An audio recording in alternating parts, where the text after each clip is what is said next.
was a physical game. It was what we expected. I have a lot of respect for Seton Hall. I mean, I think they have one of the most talented, tough teams in our conference. I really believe that they're going to be an NCAA tournament team, and we don't generally play that much zone. Felt like it was our best answer, and again, just really, really fortunate. We beat a really good team that's continuing to get better. They've got a young team with majority of the time 5 sophomores on the floor, and just a toughness and a resiliency about them. And it all comes from their head coach, who I think is really good coach, and really excited for our team today. Coach, you talked about the offensive rebounding battle being a big subplot. What was your assessment of that today? It's difficult. We trade one-on-one blockouts for when we play the zone. We give those up, and now you have a guy like Miles pinching down on Angel Delgado, and he's trying. But, Angel Delgado is 6'9", whatever he is, 250 pounds. It's hard to move a guy like that out. I thought our guys played like their hair was on fire. They played hard. But, again, you don't have James blocking out Delgado, Jalen blocking out, their four-man Sinago. We have mismatches because our zone has our wings covering blocks. It's difficult. It's not the zone to really keep teams off the glass. A lot of times when we run it, we're really dependent on James, Jalen, and Sean being in the lane and just rebounding. But most teams play a little bit more spread out offensively. Seton Hall put 2 guys on the blocks, and we knew that coming in, but we felt like it was the right trade-off to win the game. Chris, I know you talked about James so much this season, his development, everything even this week. But just watching him out there, the way he plays, the way he wants the ball, why do you think it means so much to him this season? You probably have to ask him that. What I see is somebody that's really confident. And, he's a senior. The simple fact is he didn't play really much 2 years, for 2 years. And he was a good role player for us last year.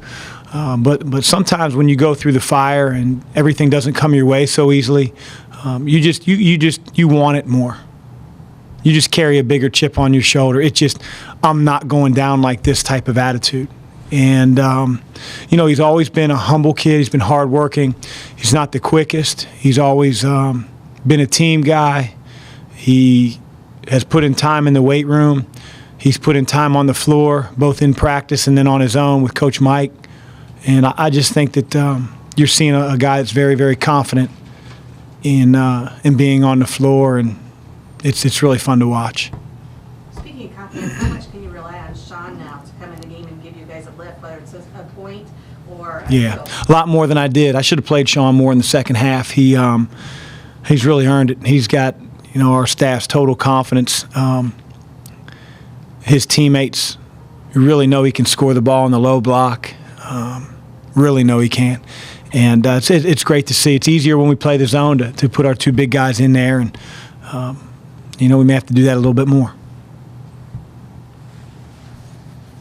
JP was also an energy driver today. Made some really heavy plays, including the one where he grabbed the ball and called a timeout. I mean, is that just the JP or do you think he had an exceptional game today? Well, he played a little bit more than he normally does. Again, out of necessity with us playing the zone. He's so long. He's got great timing, gets 3 steals. He always plays hard. I never have to worry about JP's effort. His decision-making at times you have to worry about. But the more he plays, the more experience you gain, the better decisions you make. But he plays fearless. He did a great job defensively in our zone. He's got to rebound out of it a little bit more like all of our wings do. But, he's a huge part of this team and huge part of a big win today for us. Trayvon's limited with the 2 early fouls, but it's like flipping a switch. He comes in there in the second half and he gives your team the energy and that boost right away. Yeah, I'll tell you, you give Trey a lot of credit because I'd say it usually works around about 90% of the time the opposite way, where once a guy can't get going in the first half, it just doesn't seem to be his day. And you would have never known it. If you'd have walked into the Cintas Center at halftime, didn't look at statistics, you would say, like, wow, this guy's playing. I just think it shows how comfortable he is on a college floor, how confident he is in his ability. And, he's a big-time player, and for him to respond that way in the second half, our team needed it.